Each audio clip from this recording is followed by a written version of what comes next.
Olá, meu amigo, minha amiga. Eu vou gravar esse vídeo para fazer um desabafo e eu espero que seja um dos últimos vídeos que eu gravo e, e falo a respeito dessas questões de eleição e o ano de 2018. A gente está passando por um movimento e por um momento do país ímpar que nunca aconteceu e eu quero muito falar porque às vezes a gente escreve e não resolve tanto, nem todo mundo lê e o pior, quando lê não entende. É, Meu nome é Bruno Barroso. Eu cresci no meio de movimento cultural e de tribos urbanas, né, vamos dizer assim. Cresci numa família de classe média, que em devido tempo nós passamos muito aperto financeiro. E eu tive uma experiência no mundo das drogas e no mundo da à margem, né, vamos dizer assim, o mundo das tribos e tudo, e outros universos, claro, desde 14, 13 para 14 anos e me converti ao evangelho com 21 anos, 20 para 21 anos. E de lá para cá, obviamente, minha vida foi transformada pelo Senhor Jesus. Fui convertido por Ele. E passei a ver muita coisa. Entrei na faculdade, formei em artes plásticas. E dentro das artes plásticas entrei para esse movimento desse universo cultural brasileiro. Eu, estudando artes, fui selecionado pela Telemig Celular uma vez e fiz 2 cursos de teatro e boneco muito importantes. E comecei então a mexer com teatro e boneco, sustentei minha casa assim em certo período. E depois disso comecei com o trabalho de palhaço. E fui muito inserido nesse universo do palhaço em Minas Gerais. E tem uma fábrica de sapato de palhaço com meu sogro. Meu site é o brunobarroso.com, você pode olhar aí. E aí, desde a Universidade do Estado que eu fiz, né, o ENG, ao estar vivendo de arte de certa forma, eu sofri muito preconceito pelo fato de ser cristão, mas nunca reivindiquei isso porque isso faz parte do evangelho. As pessoas são inimigas de Deus e a gente, como luzeiro nesse mundo, precisa de mostrar o evangelho, são coisas espirituais. Dentro disso tudo eu passei a trabalhar com criança há pelo menos 17 anos, certamente dentro de sala. Sempre trabalhei com criança, mas de 17 anos para cá, assim, em sala e em contato direto com criança ao longo desses anos. E vi então a cultura e o universo da criança ser atingido por questões de um movimento cultural que estava nesse país ao longo desses anos, que a gente não tem tomado noção do que está acontecendo. Ao longo dos anos desse governo de esquerda, do PT, e eu votei no Lula uma vez, no início do governo Lula a gente teve aquela melhora e uma ampliação do consumo, e depois disso o Brasil caiu na bancarrota total e a gente está vendo o porquê. Porque o Lula surfou mal o momento e promoveu consumos e aumentou estatais e tudo isso. Mas a questão econômica é o menor ponto que eu quero falar com você aqui. A questão econômica desses governos de esquerda são os menores pontos. Eu não quero entrar nesse quesito, pois não é minha área. Depois disso tudo, ter estudado artes plásticas, eu entrei para o seminário, estudei teologia e depois eu fiz sociologia. Uma pós-graduação em sociologia que me levou ao ano de 2015 para 2016 pesquisar a mudança do cenário brasileiro atual, a mudança promovida através das redes sociais. E houve um crescimento da direita no Brasil, coisa que nunca teve. Uma direita que eu acredito que tem mais a ver com o que eu vivo, porque a direita, fora todas as questões econômicas, tem uma coisa que é muito importante. A coisa importante da direita é a liberdade. Não há liberdade em governo de esquerda. O governo de esquerda ele se retroalimenta nas revoluções para manter poder e não ter projeto de poder nesse país. Nunca teve. A esquerda é Venezuela, é Cuba, é a antiga Rússia, né, a União Soviética e por aí vai.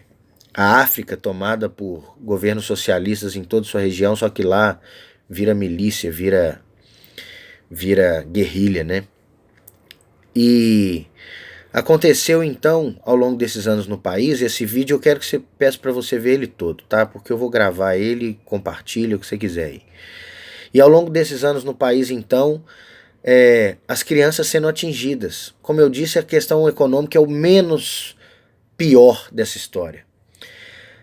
A cultura de sexo nesse país que sempre houve baixou ao nível da infância. E eu comecei a ver problemas de conduta e quando eu trabalhei numa comunidade, para você ter uma ideia, eu trabalhei numa comunidade aqui em Belo Horizonte, uma das coisas que eu ouvi de palavras de gente ligada à ONG é que se rico não precisa de trabalhar, pobre também não precisa. A gente tem uma cultura nesse país onde patrão é inimigo, onde ganhar dinheiro é pecado, onde ser rico geralmente você está envolvido com corrupção. E aí a área econômica do país é esse frangalho.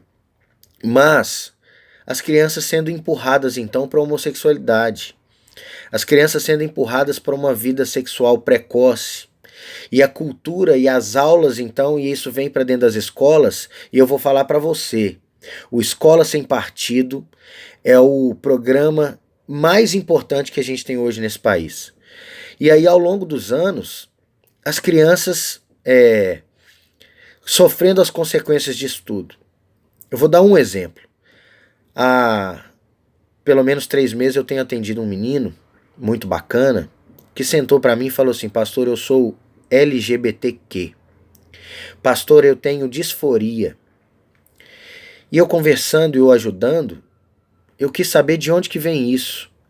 E esse menino então cai na mão de grupos que querem o orientar a se transformar, um menino que tem N confusões na vida e muita coisa a ser tratada.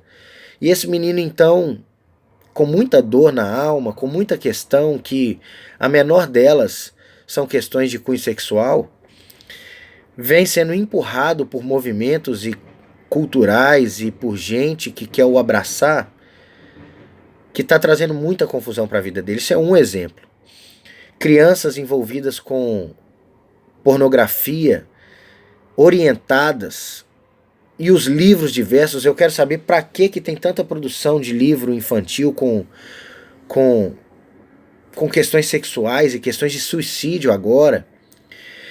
E vem então a esquerda desse país manipulando as minorias, pois as pautas, muitas pautas, por exemplo, as pautas das mulheres, são reais. A violência contra a mulher, que são crimes passionais, são problemas reais. Os homossexuais que vivem à margem da sociedade por causa de questões de prostituição e que sofrem crimes, são problemas reais. O problema é que os movimentos estão encampando e os manipulando e dizendo o que eles podem ou não fazer. E aí vem agora, dos últimos anos para cá, e eu quero entrar agora nesse ponto da política, o fenômeno do Bolsonaro. E eu gosto muito do Bolsonaro, sabe? Sabe por quê? Porque o Bolsonaro fez uma coisa importante nesse país. Se o Bolsonaro não ganhar, já valeu a pena. Sabe o quê? O Bolsonaro quebrou uma espiral do silêncio.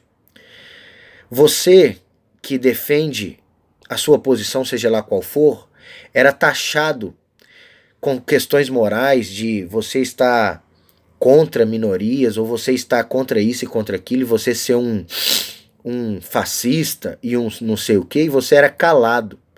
Calado e ligado faziam de você um espantalho. E assim você não podia falar, e não falando, eles continuavam com sua narrativa e cada vez mais forte. E o Bolsonaro, na coragem, quebra tudo isso, principalmente contra a pauta da ideologia de gênero. Eu costumo dizer que o Bolsonaro nunca quis ser candidato a nada. Foi o povo que o erigiu. E querem fazer do Bolsonaro uma comparação com os líderes que houve nesse país, principalmente com Lula, falando que é o mesmo gado que o levanta e tal. É completamente diferente a questão do Bolsonaro. Porque o Bolsonaro vem representando a massa do Brasil, que é de fato conservadora, que tem lutado contra questões que vão contra a família, contra o aborto, contra tudo isso. E observe quem está contra o Bolsonaro. Quando o Bolsonaro fala que vai acabar com o dinheiro dessas grandes empresas, como a Globo, que recebem do Estado rios de dinheiro, Fica todo mundo contra, e você que se de uma vez nunca pensou em votar nele e se tornou um contrário, você tem que pensar o porquê que você está pensando tal coisa. Por que você pensa o que você pensa? Sabe por quê? Porque estão te manipulando o tempo todo. Quando essa hashtag ele não vem à tona aí, sabe o que eles estão falando? É ele não. É um não contra o Brasil. Porque você, pai de família, você que tem filho e que tem filha, não quer ver um Jean Willis, por exemplo, ser ministro da cultura de um Haddad, por exemplo. Confirmaram isso na internet, não sei até onde é fake news. Você não quer que um governo que promoveu a maior baixaria, tem muita gente zombando das manifestações culturais a favor do Bolsonaro, veja as manifestações culturais a favor do Lula. Há uma cultura promíscua nesse país de degradação. O belo das artes não tem mais lugar. Nós somos um país conservador, mas não é o conservadorismo por si só, pois criticam as pessoas de bem, taxando como se fossem falsas e como se estivessem num armário e se escondendo e tal, mas deixa eu te falar uma coisa. Há uma cultura nesse país promíscua que promove o uso de droga, que promove as questões humanas mais degradantes, e é isso que esse povo todo está promovendo, e esse povo todo, quando você fala contrário a isso, eles querem te matar. Foi isso que aconteceu com Bolsonaro. Veja só quantos candidatos nesse país e quanta gente já morreu nesse país. Então veja só, você não vai votar no Bolsonaro, mas eu quero te perguntar, você vai votar na Marina Silva? Você vai votar numa mulher que foi ministra do Lula e que oportunamente vem de 4 em 4 anos com um discurso também de cunho religioso, só que sem força e manipuladora? A Marina Silva é ligada também e recebe o apoio dos teólogos da Missão Integral desse país, que nada mais é a vertente da teologia da libertação dentro do protestantismo. É isso. E essa vertente dentro da igreja protestante nada mais é do que uma tentativa socialista, comunista, marxista cultural. Você pode falar, taxar o que for. Hoje em dia, não é mais somente o marxismo, socialismo, o marxismo cultural, esse espantalho todo que as pessoas vão falando que é ursal, né? Essa bobajada toda. Hoje a gente está numa sopa ideológica. E é tudo isso junto. Então você vai votar na Marina Silva? O Eduardo Jorge falou assim que num plano a longo prazo vai fazer todo o país virar vegano, vegetariano, pois ele não quer matar os amigos animais. Tá no debate dos candidato a vice no Facebook, dá uma olhada. Você vai votar no Alckmin? Você sabe o que o Alckmin fez em São Paulo? Você sabe quantos anos que o PSDB tá no governo de São Paulo?